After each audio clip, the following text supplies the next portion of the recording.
Welcome to the Thunder and Lightning Show. Today we have Jab Stowe Crow. Bishop John Stowe of Lexington, Kentucky has announced his commitment to the virus, and this is in a Twitter video. And so I posted a link in the show notes and also in the video description, and so you can watch it for yourself. But I'm going to try to do. Wait, before you play, John, before you play the video, we should recite the Pledge of Allegiance.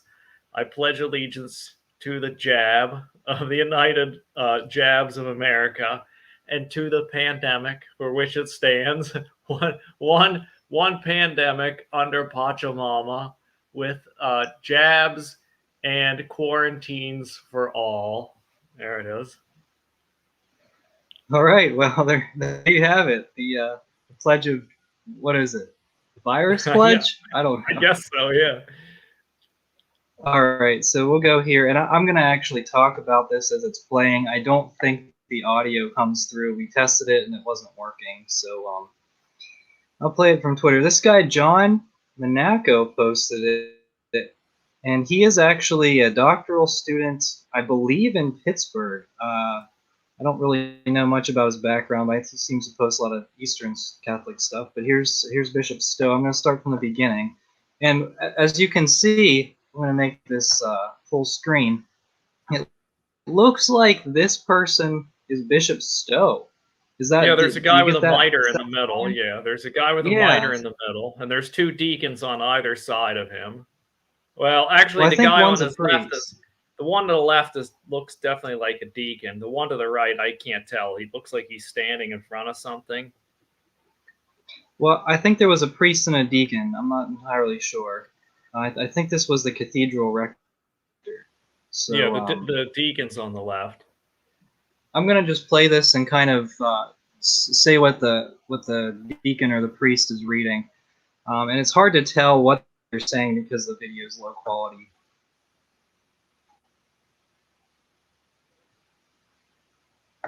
He said the bishop has asked that Father David and I make an announcement that we are not jabbed.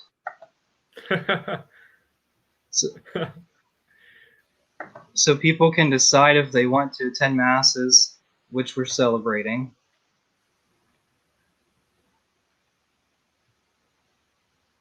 And also the priests, and this has been done throughout the diocese, those priests that are not jabbed will follow the protocol. And they are not in the liturgy, and they are not allowed to visit the sick or the homebound. And jab.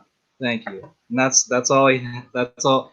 And so this is intimidation. I mean, plain and simple.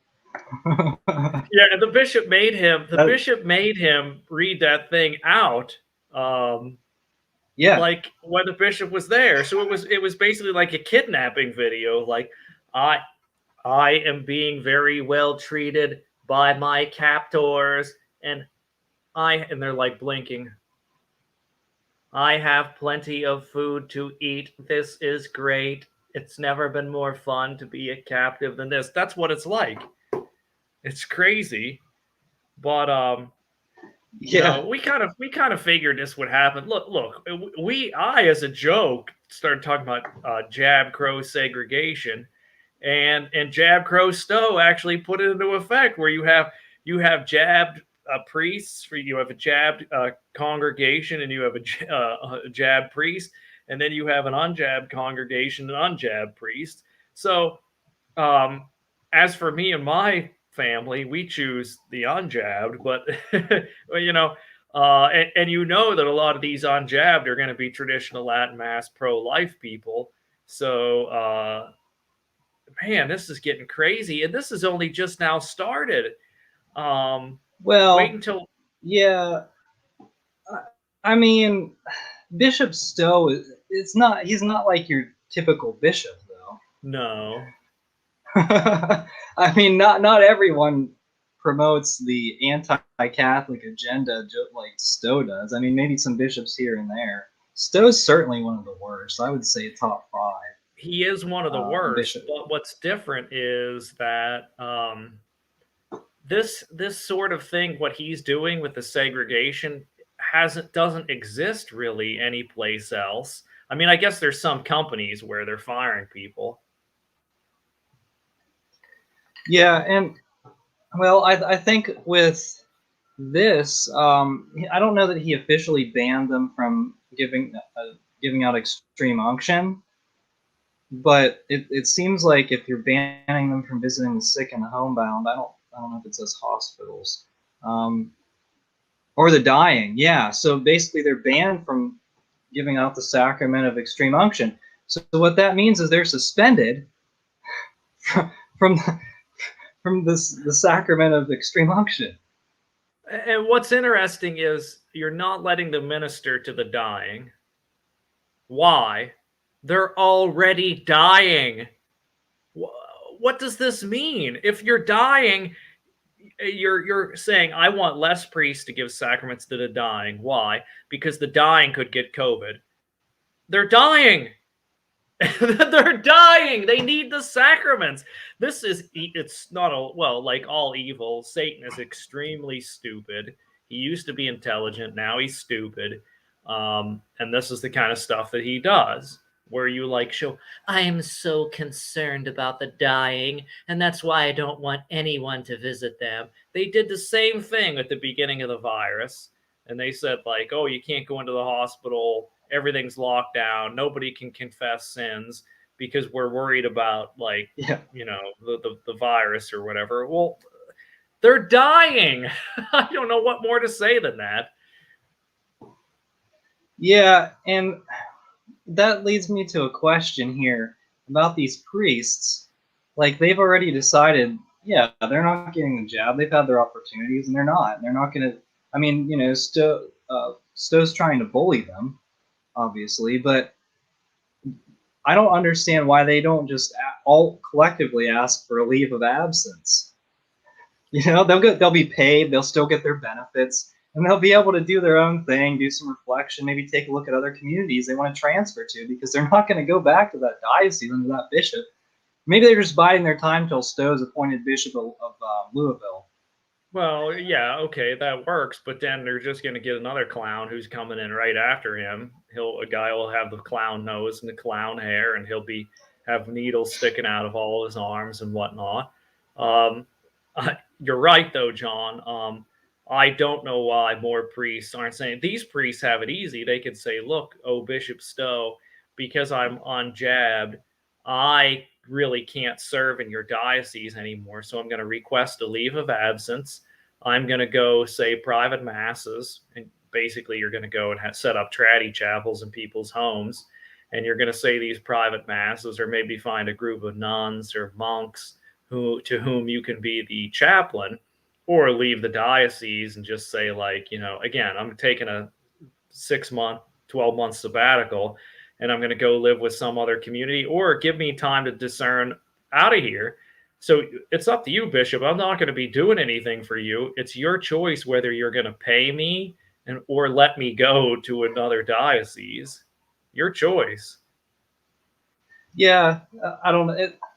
And I think, and maybe they've just been, obedience has been drilled in their heads so much that, it's not really a big deal to them. I don't know. But obviously they have some convictions. I don't understand. Yeah, they obviously. What to whom, or again, what is the obedience about? I don't know, because I don't know what the bishop is telling them to do. We don't know if they've asked the bishop, give me a leave of absence, and the bishop says no, and then so under obedience they say, okay, I'll continue to be a parish priest. But it's ultimately every priest has a right to resign their position now, and then the bishop, in some way, he's responsible to pay for them, to pay for all their health care and whatnot. But if they say, I have a qualm of conscience, for instance, we know that Father Michael Rodriguez of El Paso, he under a conscience basically has said, I can never offer the new mass again.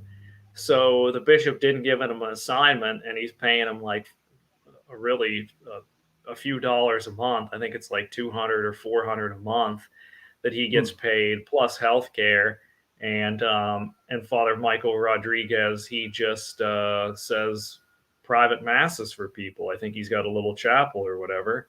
Um, I saw something on, I think it was Twitter or on 1 Peter. I think it was 1 Peter 5. It was 1 Peter 5 today. There was an article by the Quaz, and it was Oh, I about read that. Yeah. yeah, it was the mythical dialogue there. And I think in that he mentioned about there was one particular priest from the United States who invoked a conscience clause and said, I'm not doing a Novus Ordo anymore. The bishop says, well, there's nothing for you to do. And so this priest moved to France and wrote books, and he's a chaplain to some nuns. So the opportunity is here for all these diocesans who basically are getting their arm twisted to get jabbed. So if they refuse the jab or they refuse the new mass, really, please start doing this.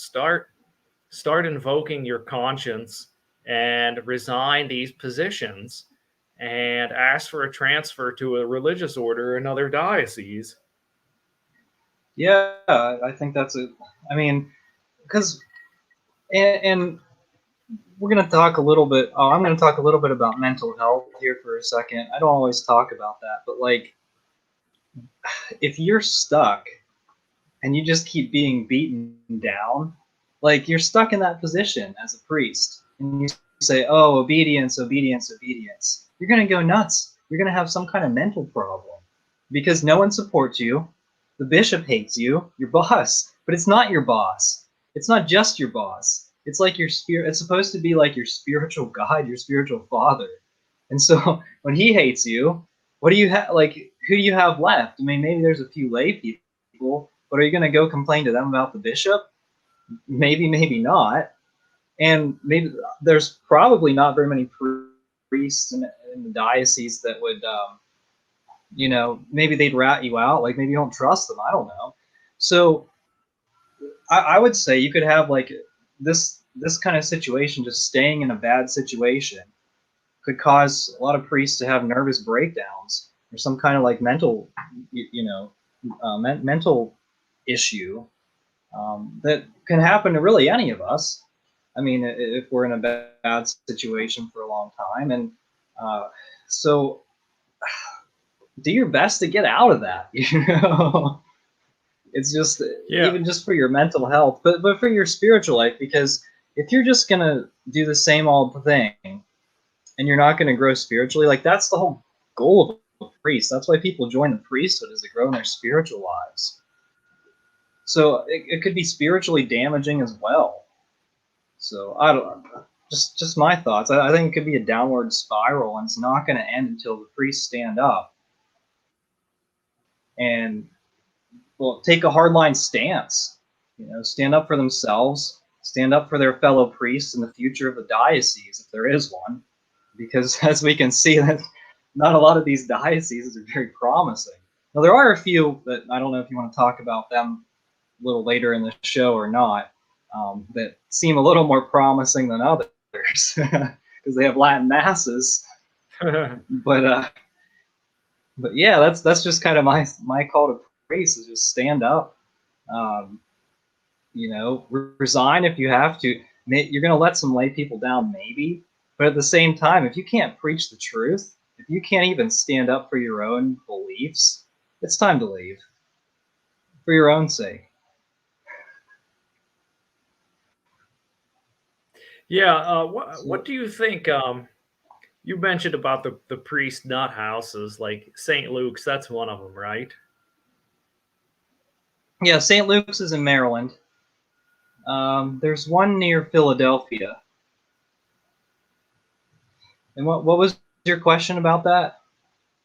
Um, I think that sometimes these guys, if they live under this bad bishop and he just torments them, then they either end up quitting or they end up in the priest nut house where they're all drugged up. It's like one flew over the cuckoo's nest, but they're all priests in there. Well, that's an interesting point. I don't know that any of us actually really know what goes on there. I don't know if it's more like a retreat where you just kind of relax and take walks every day outside, or I mean, I know there's certain evaluations, but I heard that a lot of conservative priests got sent there because they were insensitive or whatever. Um, but it doesn't seem. And before that, the predator priests got sent there, and they were like, they rehabilitated, they're fine. I'm like, yeah, okay, but but no, now it's mostly conservative priests, from what it sounds like, and it doesn't seem like there's a whole lot that goes on. They have some evaluations, and they're like, yeah, they're perfectly sane. Like, I I mean, heard that about some priest that got sent to the nut house. They did an evaluation on him, and oh, it was Father Lafort. Did you watch that interview on the Ascent of Mount Carmel channel? Right there it is. Yeah, Captain Catholic just popped it right up. So yeah, they sent. I remember watching his talk with Ascent of Mount Carmel, and they sent him to the priest nut house, and they basically said there's nothing wrong with you, but then his bishop wouldn't give him an assignment because he's a modernist, or Father Lafort was damaged goods or whatever. And so what's he going to do? He basically just says mass in a house or whatever. um, yeah, I think Father Lafort, he's a set of a contest. I don't know with whom he is allied, if he's in alliance with the CMRIs or with the Sanborns. I don't know. Or if he's independent of some kind. I'm just not sure. But yeah, he's kind of what I heard about what the priest not house is like. yeah, and I thought about maybe doing an investigation in one of those places, but there's no way I'd get any You should go. information You if should I showed up. go down to the St. Luke Center, the priest nut house, camp out outside, take pictures with like an extreme zoom lens on your camera, and and go and interview people who are coming in and out. And then say, I would I, like to interview one of the priests, and they come out and they're like all catatonic, like, and then you'll say, "Are you happy in that center?" And they're like, good, good meatloaf. Oh. yeah, I don't know that I'd really get that far. I'd probably have the cops calling me if anything. Well, Although who was they that? George Newmeyer, right? yes. He found Uncle Ted, knocked on the door, and he was there. I don't think he was the one that got the interview. I think it was just some random reporter from like a secular website that didn't have an Okay. affiliation with the Catholics. But he just yeah, he went up and he was like, "Hey, can I interview Mr. McCarrick?" And they were like, "Oh yeah, sure. He's eating lunch right now." Like he just got Yeah. an interview. That's probably why they That's right. It transferred was him to it that was like a Kansas retire. friary. Didn't he knock on the door of that retirement home? Wasn't it like a priest retirement home or something? The guy knocked on the door. McCarrick came out in pajamas and started answering questions or whatever, and then they transferred McCarrick out of there. Right? Isn't that what happened? Yeah, something like that. I think that was Kansas. And then Mm-hmm. he got transferred. Actually, that was funny. I think he was transferred to Saint. Now, everyone calls it Saint Augustine. I say Saint Augustine. No one really knows what I'm talking about if I say it that way. But I think he was transferred to there, to some priest retirement home. And Church Militant actually did an investigation there where. So I don't actually know if he was there, but the bishop's spokesperson gave some kind of shady answer and then lied about it publicly. And Yeah. Church Militant had the audio, so they caught them in the lie. And so it's like, well, you still don't know if like they're telling the truth, because the lie that they said was clearly identified himself. So it was okay. They lied about not talking to Church Militant, but we don't know if they're telling the truth if McCarrick was in their priest retirement or not. So Yeah. I don't know if he was ever there in Florida or not, but is he is he in Massachusetts now? I think he was in Missouri. Are they keeping him in I Massachusetts? don't know because where he I showed. don't Didn't he know. have to go show up to New York to stand trial, I or think New he's in Jersey? Massachusetts for trial, Okay. because I don't think New York or New Jersey could prosecute him. I think they had like the statute of limitations or something like that. Okay. But Massachusetts, the laws were different, so that they were able to take him to trial. I think it's Massachusetts. It seems like that's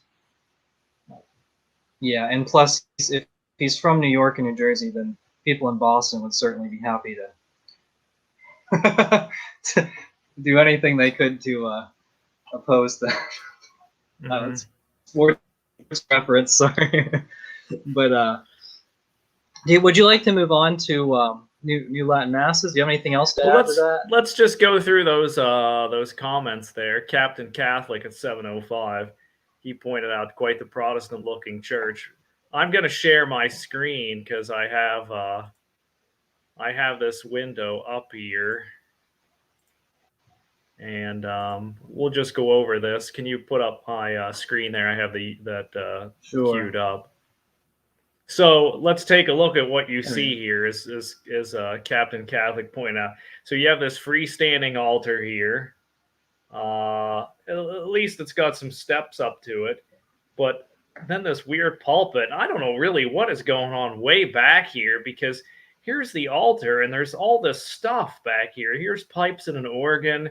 I don't know. Is this the bishop's throne over here? I'm not sure. It's not much of a throne. And then this thing, is this the tabernacle? I mean, at least that kind of looks like it's in the center. Yeah, I think this is the cathedral for Lexington. Yeah, I mean, I imagine it would be. Yeah. It's big enough, and it's got this grotesque kind of like altar. But anyway, yeah, Captain Catholic, this thing does not look like a Catholic church. This kind of looks like a Star Trek chapel. Maybe some kind of Protestant monstrosity, but maybe John, you could add this, take some extra videos and add this to your like Our Lady of Maytag collection. Yeah, it was hilarious, and I said that I didn't think that was a thing. Like someone commented Our Lady of Maytag. I was like, that's hilarious, but I didn't realize that it wasn't an original joke. Like that was people commonly call it that in California, which is really funny, but it's also really sad at the same time because they have these large cathedrals, and they could have just been spending the money on beautiful high altar, and even the old one at San Francisco. It's now a parish church, and I think it was handed over to a modernist group. I don't think it was the Jesuits, but I think it was I forget which group it was. But it's a very nice looking church. It was just small. So when you build a new one, I don't know. And then the Crystal Cathedral was purchased by one diocese, and it's just California. They have all of these mission churches. Yeah, and they have all these mission churches, and it's really, I mean, you could take a tour of. I think there's 20. How many? 23. There's over 20 mission churches in California, and they're like 16 from the 1600s. They're very beautiful, and they could have like taken inspiration from some of those, but I mean that's the churches that people are going to see, not the cathedrals. It's the ones they're going to want to see. So yeah, I don't know. Nobody wants to go to the Taj Mahoney. It's ugly. People don't want to go visit that thing, but people do want to go visit. I visited the San Gabriel Mission in Los Angeles, near Pasadena. I think that's the one that somebody burnt down. That was really nice. Oh, wow. Before it burnt down. That was really nice. And I've been outside the Santa Barbara mission in Santa Barbara. I didn't go inside, but I went on, at least in Google Maps, you can look inside, and it's really beautiful. It's pretty much the same style as the San Gabriel mission. I think it's a bigger church, though. And yeah, that's Santa Barbara. And those are the only two the missions, but there's still a bunch of them that are still out there in California. And you're right, they could have. Okay, yeah, what do you have there? I see the San Gabriel Mission. I mean, look at that! Isn't that? It's a very small church. It's a small looking church. There's not a lot of people that can fit. It doesn't look like, but you can see like this is very unique, and obviously it's from several hundred years ago. So when I was there in well, it was late 2016, early 2017 is when Penn State went to the Rose Bowl. I went out there for that, and so I visited that mission. Um, that that old church, um, they didn't really use that for anything. It was sort of a museum piece. I was in there, and you could see the high altar and everything like that. But they didn't have mass in there, except maybe once or twice a year. They had moved everything. They built a larger church, which in some ways still has the same style. Um, in the new church in San Gabriel, and I attended a Novus Ordo there. This was before I quit the Novus Ordo, and I just remember there were a lot of pious Vietnamese people there, and I don't really remember much else. It was definitely not as nice as the original church, but I don't remember it being horrific or anything. And anyway, the point being that Yeah. you really can copy that mission style in a larger and modern. I don't like the word modern, but you can just make a larger mission church like that would have all the ethos. So I don't know why they didn't do that for the cathedral in Los Angeles, or you know. Although one thing about, you mentioned the Crystal Cathedral, I actually like that church. Back before, when it was the Crystal Cathedral, Robert Schuller, I thought it was just a beautiful architecture and everything. Unfortunately, I think when the diocese took that thing over, I think when they redid it, they just redid it poorly. You can use that building for a Catholic cathedral, but you just have to put a Catholic altar, a baldacchino, a setup in there like that, and they didn't do that. They turned it into, it went from like an ordinary Protestant church that was somewhat functional, and then they turned it into this Catholic cathedral that doesn't even look Catholic. It was just stupid. Yeah. Yeah. I mean, I think I agree. I mean, they could have definitely done their best to make it look Catholic, you know. Yeah, And it is a very large structure, and you can see it from far away, and it would certainly bring people. Just the outside would certainly take a look what's inside, and has the potential to be a beautiful church. I apologize for the clunky Wi-Fi. We're having some.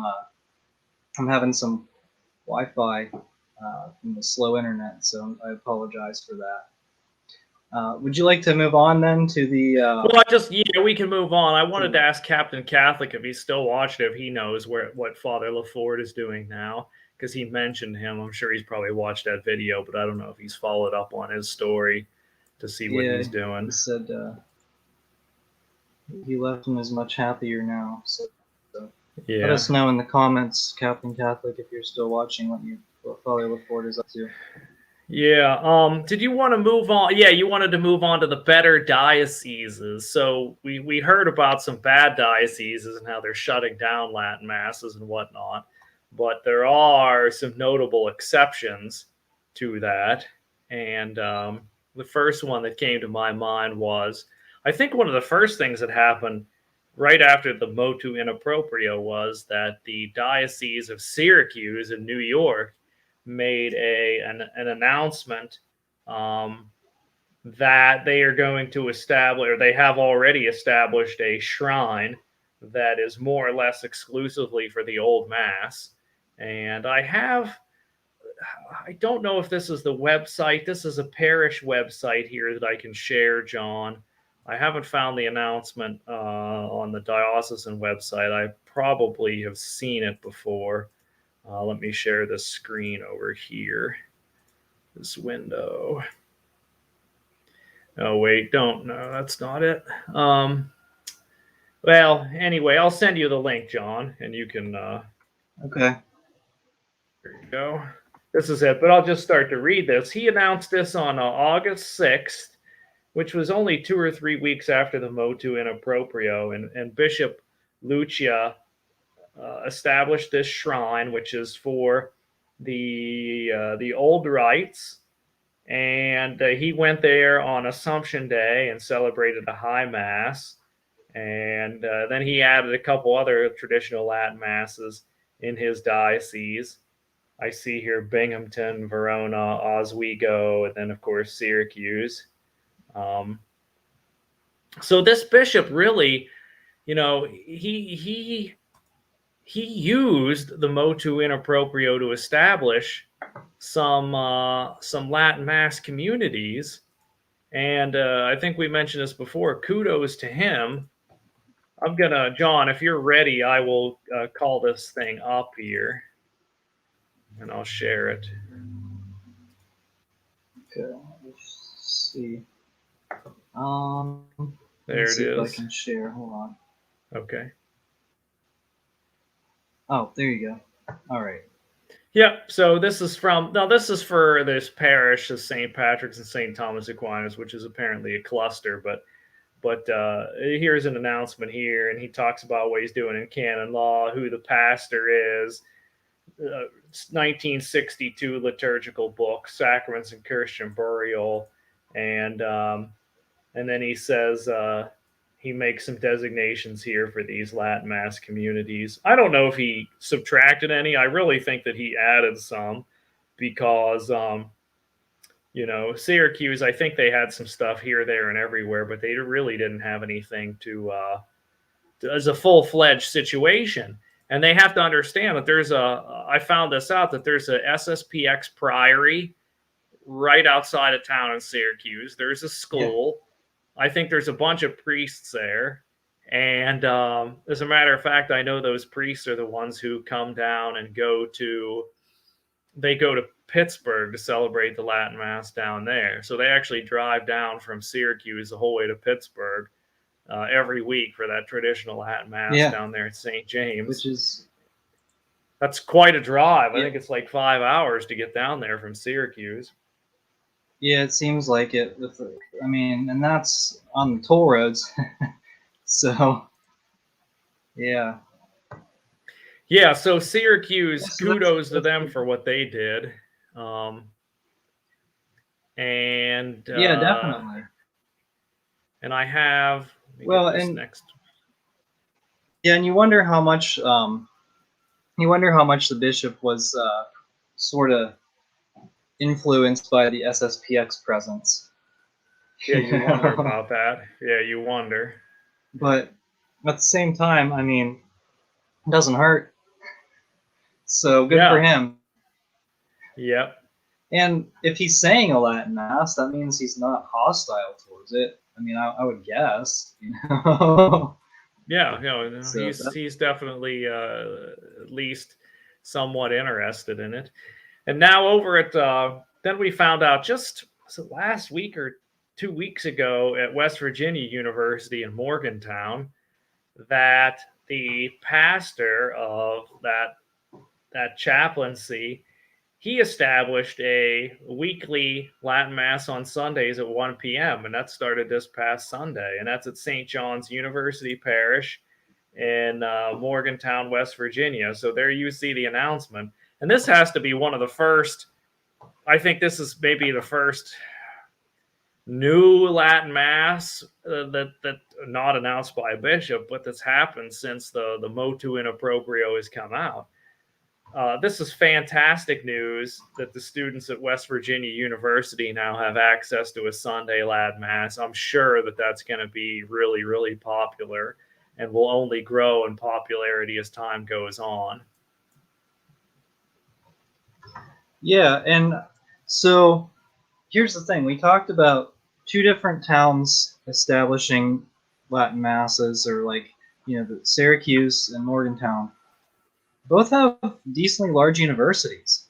Yeah. That's a pretty interesting that's a pretty interesting correlation between the two.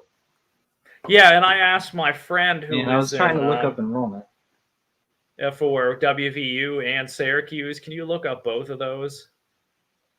Yeah, Syracuse, it says the total enrollment's 22,000. It's pretty big. 484. So that my guess is West Virginia is probably about the same.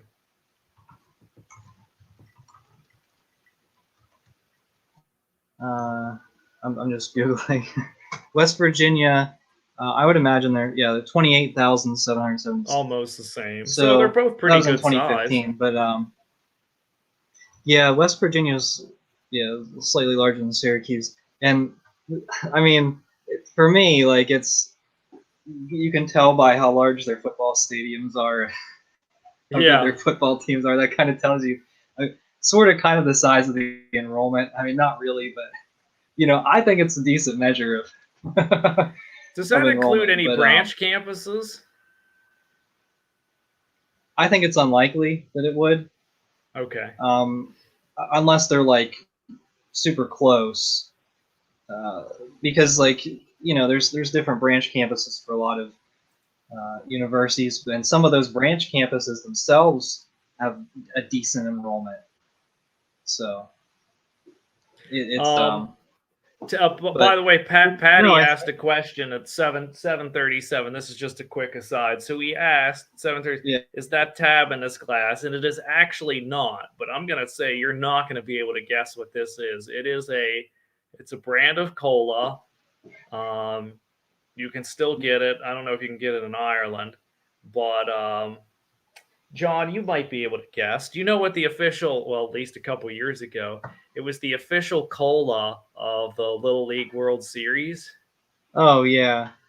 Do you know? Yeah. Does anyone else? Do you want Yeah. to have the viewers guess? All right, They we'll should come back to guess. that. You will come back to that, and then they can, don't look it up. You have to guess. They should get some Well, sort of I mean, prize. I don't know. I don't know what the prize will be, but we'll anyway. feature your comment, and then you can Yeah, ask well, us a question. you can ask us a question. You'll go right to the top. It'll be like a $50 super chat. Um, now, contrast, okay, what's going on in Syracuse, where there's Syracuse University, and Morgantown, where there's West Virginia University.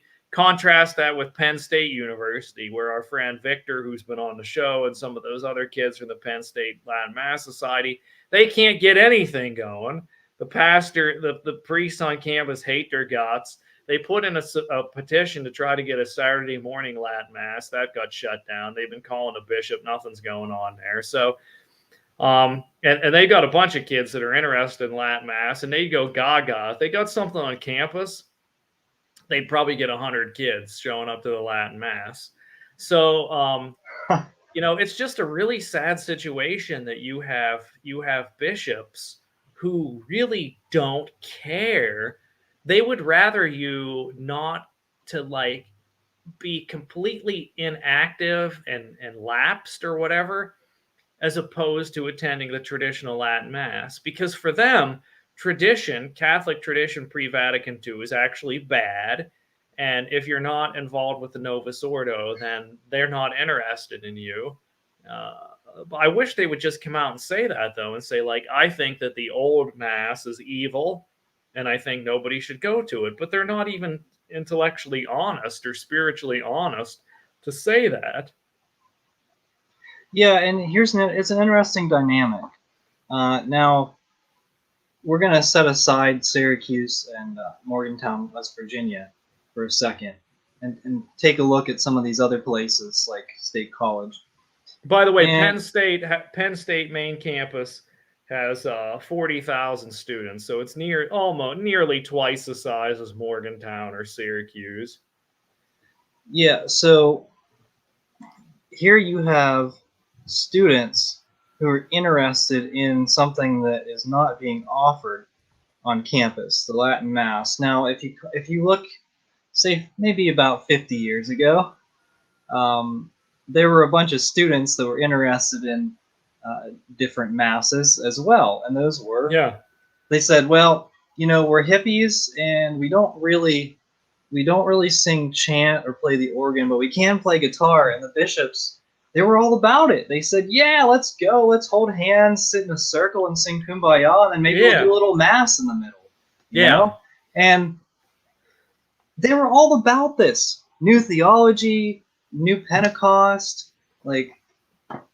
And now you have a traditional movement, and you can't find students to go to campus ministry. And the ones that do go to campus ministry are saying, hey, we want the Catholic faith. And bishops are like, We no. got rid of that in 1969. You can only have guitars and hand holding Yeah. now. I mean, what a contrast. Like, you can't find students. You're trying to get students to come to campus ministry. You're saying, all right, we'll give you free pizza. Like, we'll have it mostly, we'll talk about theology for like 10 minutes and then you guys can hang out the rest of the time. Like, and you can't get people to come. You can't get people to show up. And then here's people that are showing up and they're saying, we want the Latin Mass. And the bishops are saying, no. And not only that, you're rigid. Yeah, you're rigid, you're bad. Like, You need to get with the times like me. I'm still wearing polyester bell bottoms and leisure suits. You need to get with the times like me. okay, so I don't think anyone's guessed the drink that you're drinking. Yes, do you? I think you do know. I would guess that it is RC Cola. You are absolutely correct. And I got it at the I went to the grocery store and I saw maybe it was Sheets or something. I don't know. I think it was Sheets. I saw RC Cola and I said, I haven't had that in years. Maybe the last time was when I was at the Little League World Series. So I went and got some of it. And, it's different than Coke or Pepsi. I don't know if it's the greatest thing ever. But if they sponsor this show, then I'll tell you that RC Cola is the best thing in the world. As a matter of fact, I will endorse it right now and say that RC Cola is, at least for this show, the official cola of the John the Son of Thunder program. I don't know that we're getting any endorsements anytime soon, especially considering the angle we're taking on a lot of things. Well, there's a lot of people. Look, I mean, Rush Limbaugh he got advertisement from My Pillow and Goldline and Blue Emu and stuff like that. So, well, maybe we can get the My Pillow guy to endorse John the Son of Thunder. Maybe Rumble.com will advertise on our YouTube channel. Maybe. I've never even seen an advertisement from them. That's one way to get. Oh, here we go. Okay, Louis Marie de Montfort. Yeah, he loves RC Cola. Wow. Oh, here we go. So he actually asked the question previously, but I figured we'd say that. We'll say, okay, he sort of guessed it right. Maybe, I don't know. We'll give him that. Yeah. So we'll go with the question. Well, this is a really good question, and I'll tell you that there was a really good quote, and I sent this quote to you, John. It was Father Nix tweeted this out, and it was a direct quote from Saint Paisios, I believe, who said that the bad guys, they will invent a sickness, and then they will invent an inoculation against it. That's the jab. And then they'll make it mandatory. And then this will be the beginning of the sealing. Okay. So I don't think that this particular jab in and of itself, by the way, John, I'm going to share this over here on this side. I don't. Oh, here we go. Yeah. This is what I should be drinking. Okay, I'm drinking Jab Cola. Okay, here come the memes. This is what you showed up for. Yeah, this is what you showed up for. Jab Cola. It tastes great. I don't think that this particular brand of jab is the mark of the beast. But I think that this is the mark of the beast system that's coming here with the mandatory jabs, and you have to receive this to buy and sell and all that stuff. Although it is possible, I'm not going to say it's 100% not, but I've heard that I think I've heard Father Peter Hears or somebody say that when that mark of the beast comes out, it will be 100% crystal clear. Maybe even Father Nick said this. It will be 100% crystal clear that this is a satanic thing, and that by getting this mark, you reject Christ and the Catholic Church and everything like that, and you accept this new world order. Now, go ahead. Well, I agree with you on that. To me, I don't really have any theological background, but to me, it seems like the mark of the beast would certainly be egregious. Like, and they fall down and worship the beast. Well, a lot of the people that got the jab, they're kind of like, all right, I'm sick of wearing something over my face, and I'm sick of like the lockdowns and everything, so I'll just get it. and they just didn't think twice. And then now a lot of them are kind of angry because they're like, hey, like what happened now? Like I thought you said that if I got the jab, then I would have the same rights as everyone else. But no, it's and so. But that's kind of getting the point. I'm also not much of an alarmist, as you can tell, and so I've been wrong on some of my predictions. Yeah. But I just, as bad as things are, I think they could get a lot worse, which I think would happen in the end. Well, I mean, and it depends what you mean by the end times, right? Mm-hmm. Because it could be like the end decades. I don't know. Yeah. But it also could. It's also a possibility that it wouldn't be. Mm-hmm. So for me, it's just like, okay, find yourself a Irish community if you can, and just go from there. Because we can worry all we want about the end times and, oh, is this the mark of the beast? But at the end of the day, I mean, if you're focusing too much on the apocalypse, then you're going to miss out on your spiritual life, and that's the most important thing. So that's why I'm always just kind of like, well, this could be it, this, but who knows? And you won't know until the end. So Yeah. Yeah. I shared this next meme. Can you pop that up there? Yeah. So I saw this on Twitter too. There you go. And I looked at this and I was like, that is so funny. But then I realized, wait a minute, this is like the there this Jesuits. well, it's like this is sort of like a cross here, and these people are kneeling down Oh, before this. yeah, I didn't I I didn't see that. Yeah, Yeah. I didn't see it either. But anyway, this is the religion of the beast right here, and people are bowing down, worshiping the beast, and maybe I don't. Maybe this is the mark of the beast. I don't know. You decide. As they say on Fox News, we report, you decide. So, must it be resisted at all cost? Um, because I don't think it's intrinsically well, it's tainted. It's tainted with the abortion. Um, so I my opinion is exactly the same as Bishop Schneider. So whatever he says, you should do, because I'll turn my allegiance to him, and he says you should avoid this jab at all cost, even to the extent of losing your job, getting kicked out of school, losing family and friends, because it really is a cooperation with an evil system. It's an evil system that like consumes the unborn, and so that's about how I can answer your question. So, just a random side note: if people lose their jobs here in the United States, are they eligible for unemployment? Like if it's job related, are they eligible for unemployment? I don't know. You'd have to look into that. Um, Because that's one thing. I'm like, if they're going to be on unemployment, it's like, well, then why not? Who cares? You could well, say, well, unemployment doesn't last forever, and I'm sure no, that no, it doesn't. Sleepy Joe will But take it away. well, not for a while because it was really nice. Believe me, I was on unemployment for a seasonal job, and I got that first check, and I was like, is this for real? Well, you Like, remember the original Trump box? It wasn't 1,000 a month. it was no, it was 600 extra a week, That's what it was. and Yeah, 600. so Yeah, that's 600 extra a week. I was like, am I gonna owe this back to the government? Like, did they make a mistake? Like, I was like shocked. I was like, I shouldn't be getting this. Yeah, it was I a mean, ton of money. I lost my job at that point, but I was like, this is ridiculous. And if I wouldn't have taken, like, I had applied for jobs, and so I got a job within a few months or so. But if I wouldn't have taken that job, I would have made more money Mm-hmm. than I was Yeah, making working. yeah, you made more money So sitting at home collecting those Trump yeah, bucks.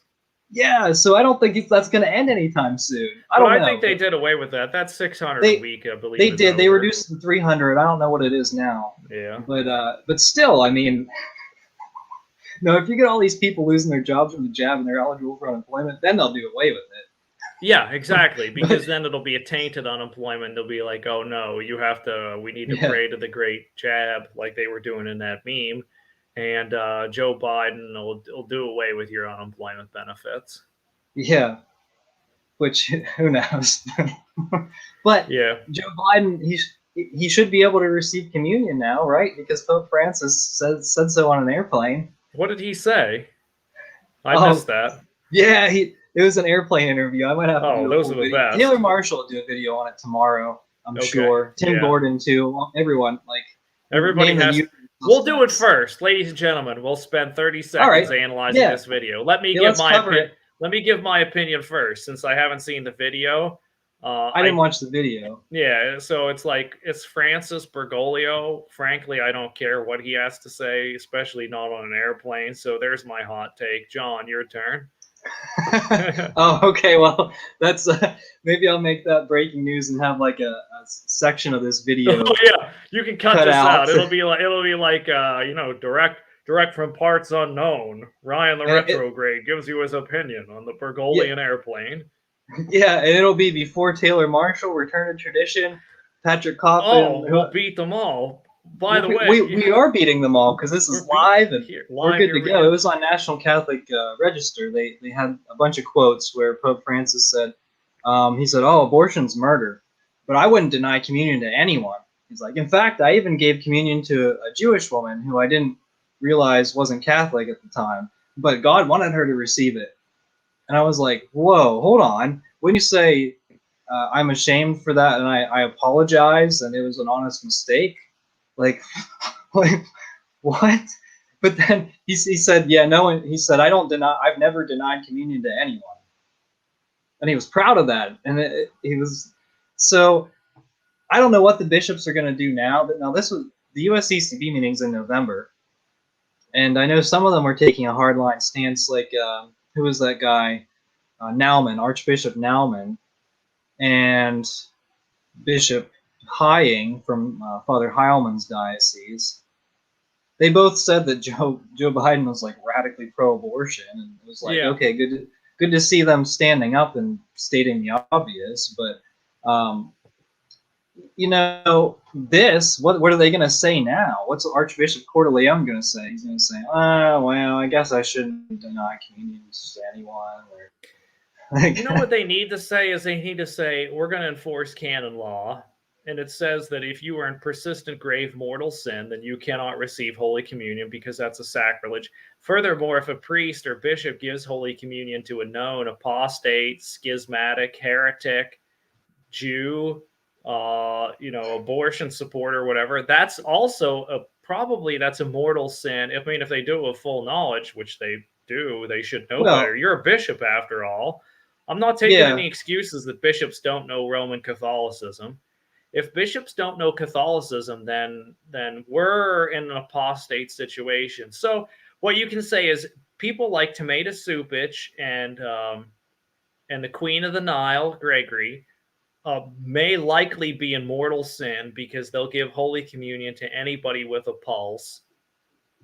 Maybe even I mean, I know a dog has a pulse, but I think they would probably rightly refuse a dog Holy Communion. But they're giving it to yeah, Sleepy Joe.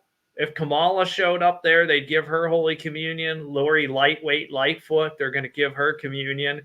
yeah, You can have the president, like the high warlock, wizard, priest, dude of the Satanic Temple, and they'd probably give him Holy Communion too. So God forbid if anybody else shows up, but they've yeah. basically said that Eucharistic sacrilege is okay for us. Well, ladies and gentlemen, welcome to 40 some years of communion in the hand.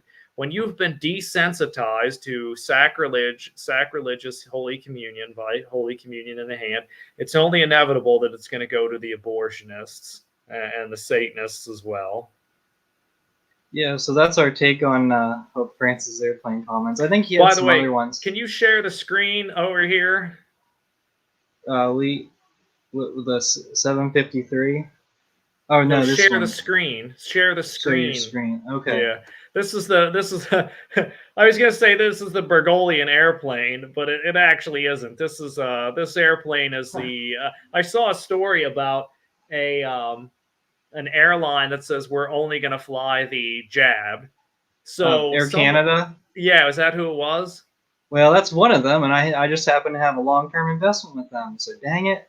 I was Probably hoping to sell that. Anyway, go Probably ahead. Qantas in Australia too, because they're all jab crazy. But anyway, Yeah. so I thought about setting up my own airline for the unjabbed, and so I went out and I was looking at purchasing this old plane over here. I mean, the great thing about this is, by the way, this is Unjabbed Express Airlines here. The great thing about this airplane is if you're really worried about the virus, there's plenty of airflow here, fresh air supply, and there is zero chance of contracting the blessed and holy virus when you fly. Unjabbed Airlines, thank you for flying. We hope you'll fly with us again at Unjabbed Express Airlines. Yeah, and our airplane interviews might be a little bit harder to understand, but Yeah, I think yeah. it'll still have the clarity that Pope Oh, Francis interviews it could have. have more clarity than a Bergoglian interview. Hey, I want to get to this comment here. Yeah. Um, there are traditional Catholics in the Novus Ordo churches, sure. Maybe a good strategy might be getting traditional Catholics running the RCIA programs. Well, do you want to give your reaction to that, or? I agree with that 100%. The difficulty is, I know that that's been tried, and that I know in most dioceses you have to go through a brainwashing system in order to become involved at a higher level in RCI. I mean, if you're just a volunteer, but I think if you're going to lead a parish RCIA program, maybe you have a traditionalist pastor or whatever, um, that is certainly an option. So if you are involved in Novus Ordo parish and you are a traditional Catholic, then yes, I absolutely encourage you to do that. Since that's been years ago for me that I've been involved in Novus Ordo parish. That's kind of like something that I'm not going to do. And I know that people have tried and they've encountered like brick walls and punishment and all that sort of stuff. Actually, and some of you may have heard from my Journey Home video that I was a youth group assistant for, was it 2 years maybe? I think it might have been 2 years. Yeah, and um, it there's a lot of frustration involved with any kind of catechism or RCIA at Novus Ordo parishes, just based on my firsthand experience. One of the meetings, there was someone who said, these people, they need to, or the youth need to understand that abortion's not the only issue that that's important, and we should work on like promoting the environment because all of these are life issues. And it was basically word for word Bernadine Simon's garment.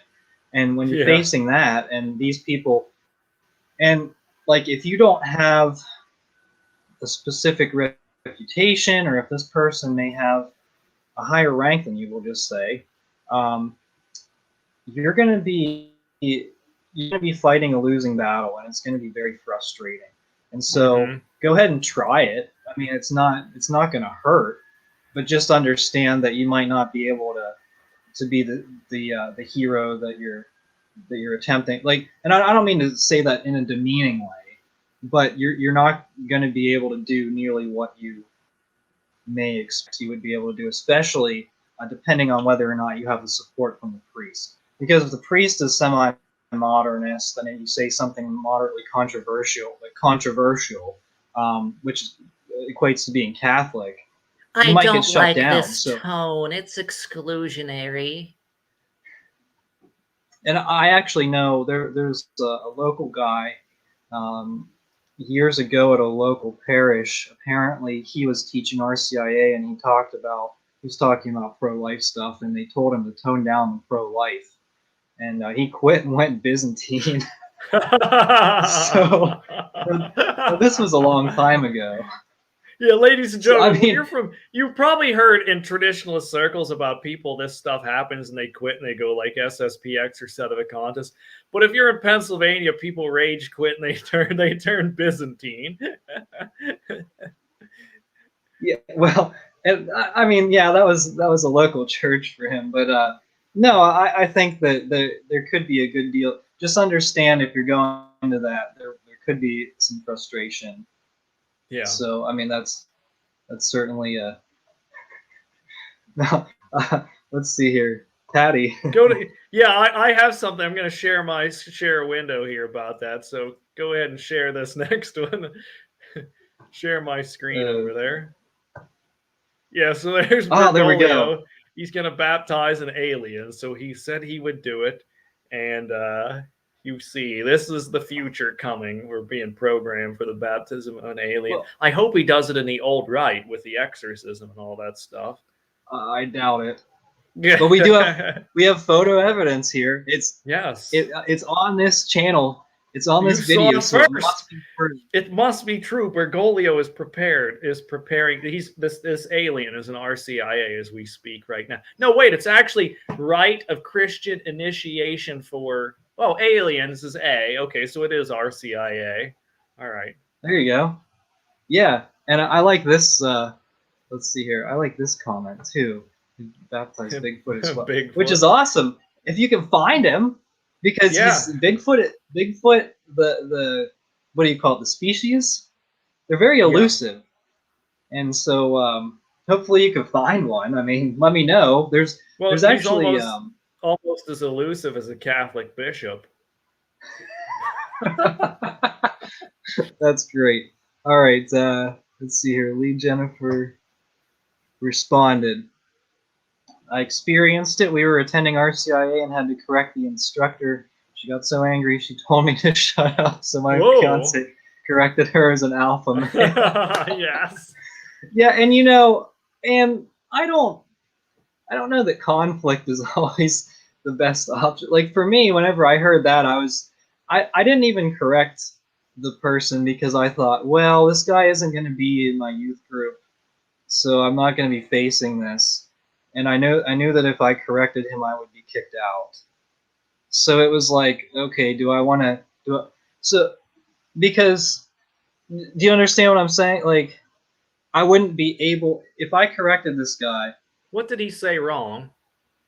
Well, this one, well, no, in my situation, this guy said that he was promoting a seamless garment, like environment and everything. And so if I like made an argument of that, I knew that I would be kicked out as a... You would be kicked out just for disputing an opinion, like seamless garment? For someone with a status who is married to the RCIA director, yes, probably. Then you should quit, because it's not actually Catholicism then. It's a cult of personality. I did end up quitting. Yeah, so you did the right thing, because let me ask you this, John, if you went in there and denied the Holy Trinity or the Eucharist or whatever, that's one thing. But if a guy has the opinion of seamless garment, you say, well, actually, I disagree with that opinion. Here's why, some good reasons. If you get kicked out for that, then you need to leave, because if they're going to I can guarantee you they're tolerating the Eucharistic heterodoxy, but yet they don't tolerate an opinion contrary to their own opinion, then it's a cult. Get out of there. This goes back to the thing. I think mainstream modern Roman Catholicism is basically a cult of personality surrounding Bergoglio and his minions, who are diocesan bishops, and then they have little lackeys or whatever who are parish pastors or whatever. But the thing's not based on Catholicism anymore. It's just like this cult of personality. Yeah, and that was several years ago. Now I'd like to say, I would like to say that I would have stood up for the Catholic faith. I hope. Mm-hmm. I probably would have, so I could talk about it on a YouTube video. Yeah. Talk about cult of personality, but no, I'd like to say that I would have maybe approached the situation a little bit differently. But at that point, I don't know. I was just like, I was more disappointed than anything. Like, I was like, oh, are you seriously talking about the environment as a pro-life issue? Like, pro-life to what? Seals, frogs, baby whales? Trees. There you go. I don't know. Like, yeah. Oh, yeah. Well. Yeah, that's kind of really, you have to stand up for that. So, of course, the faith is in jeopardy.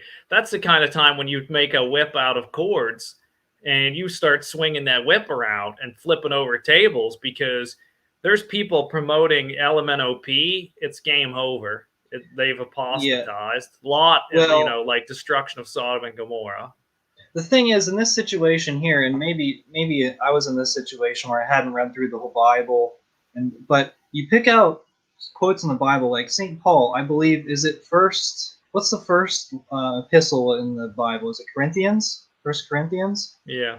In the first chapter of the first epistle, St. Paul condemns LMNOP. Oh, that's Romans. Bro, okay. Yeah. Okay, so I was like, oh, this is pretty significant, right?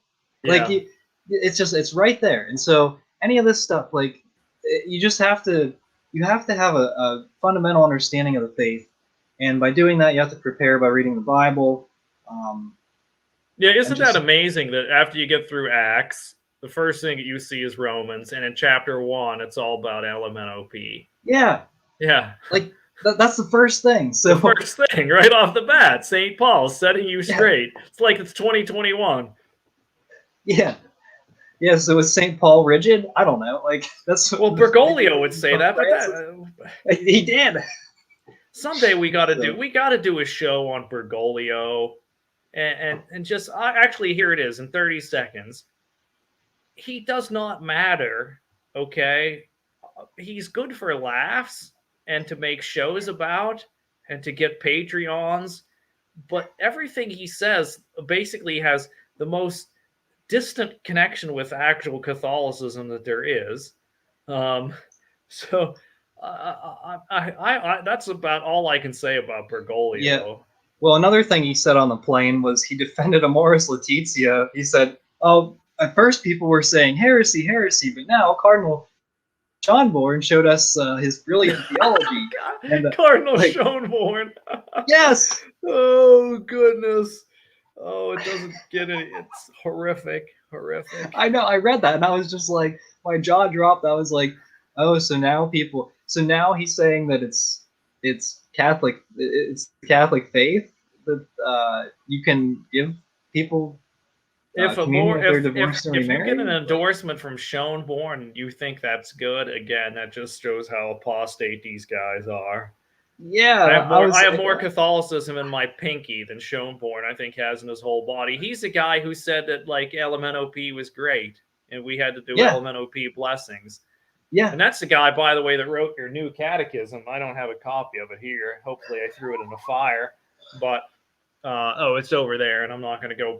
I'm not going to waste like the 5 calories. I got the 5 calories from drinking this RC cola. And I'm not going to waste 5 calories to go get that new catechism. It belongs in a fire. By the way, that's the one Schönborn wrote. Let me give me 1 second here. Yeah, you have it. My catechism that I have.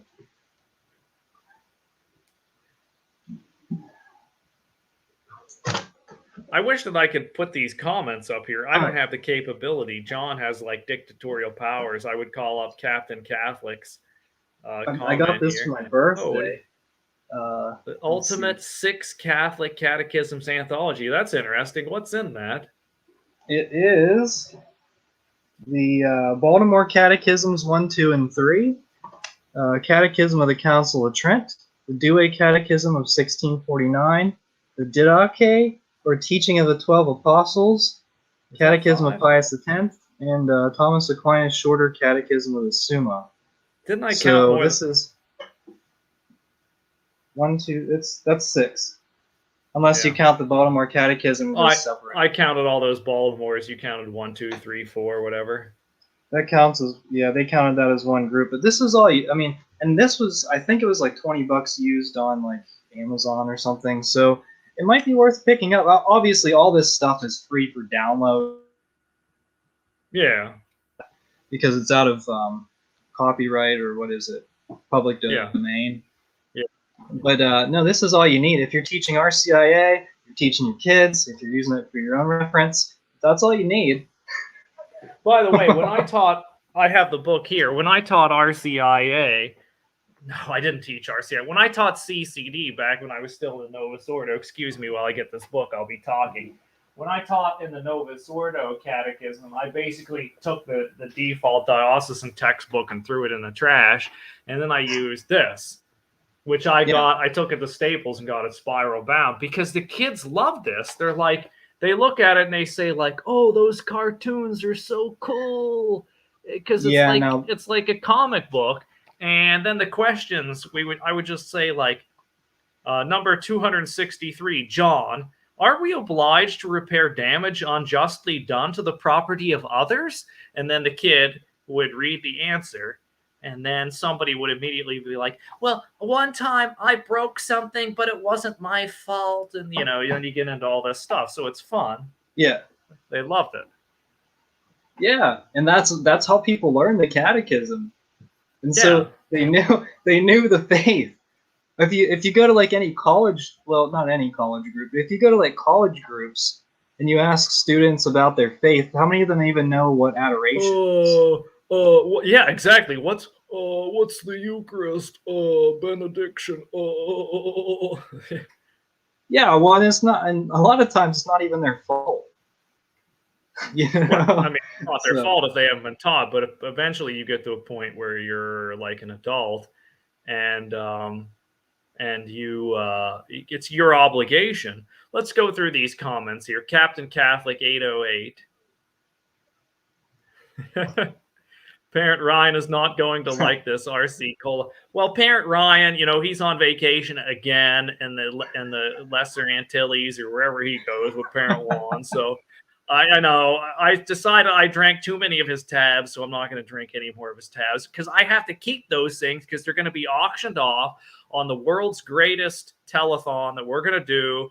I said it before, to benefit Brother Martin's Monastery. John, have you gotten hold of him? And the rest of the money's going to the Penn State Latin Mass Society. So again, everybody collect your spare change because you have to buy these tab cans with the auction that we're going to do. Sam Day at 8:10. Where's the Coors, Ryan? Sam, I'll have you know, today in the real pre-Vatican II traditional calendar is Ember Wednesday. So it's a fast day. And so I decided I'm going to kick up my penance a bit, and I'm not going to drink any Coors on this show. I was actually thinking about pouring myself like a cheap bourbon. And maybe I'll do that. Like after I pray my rosaries, vespers, whatever else, I might have some lower grade bourbon. Okay, Lee Jennifer. Yes, there we go. What is the best catechism? It depends on the target audience. If you're in 5th, 6th, 7th grade, I think this Baltimore number 2 is the best. I don't think the Baltimore Catechism would hurt to read through for anyone if they haven't read through it yet. True, but it's not the best for them, though. I think they might, if you're an adult, I think perhaps Bishop Schneider really likes the Catechism of the Council of Trent. Oh, here we go. There it is. Captain Catholic 813. If we had a prize, if I could give a reverse super chat, I would give Captain Catholic a reverse super chat for calling out that stuff. He also said Baltimore there at 814. So I say Baltimore is really good for a kid. Did you see the article? I mean, I have it here from the Latin Mass Chairman's blog, and he did a analysis of preconciliar catechisms and how lacking they were on the understanding of magisterial authority and the value of tradition. And he pointed out that often it was they just said like, well, if the Pope teaches something, then it must be true, and you should go along with it. And he pointed out that, okay, that was great before Vatican II, but then when everybody went nuts and modernism infested the church, now it's all over. If you do what the Pope does, you're giving communion to a Protestant and you're worshiping a Pachamama. So there are holes in the old catechisms. I'll say that much. Yeah. All right. Do we want to start wrapping up here? I see there's a comment. We'll go back to Lee Jennifer, and then we'll start wrapping up here. Yeah, okay. Allergic to everything with counseling, and are you certain? So I mean, yeah, there's nothing. The Catechism of the Council of Trent is really good. Bishop Schneider endorses it. If it's good enough for him, it's good enough for me. What document would be the oldest written down church teaching? Well, that would be the Didache, which, John, you said is in that sixfold catechism that you have, correct?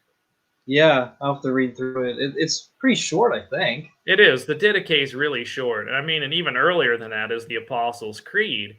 That's the earliest catechism that there is the Apostles' Creed. But the Didache is something one step up from that.